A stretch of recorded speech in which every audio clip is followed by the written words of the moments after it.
మీకు కొన్ని పాయింట్స్ చెప్తాను 1 by 1.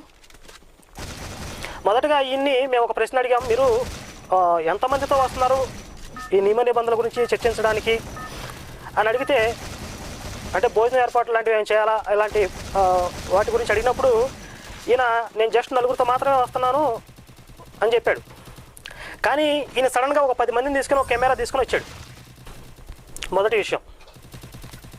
రెండో విషయం, వచ్చిన తర్వాత ఏం చేశాడంటే వచ్చి డిబేట్ గురించి నియమ నిబంధనల గురించి మాట్లాడాలి కదా, ఆ విషయాలు పక్కకు పెట్టేసి నా వ్యక్తిగత విషయాలు ప్రస్తావించడం మొదలుపెట్టాడు.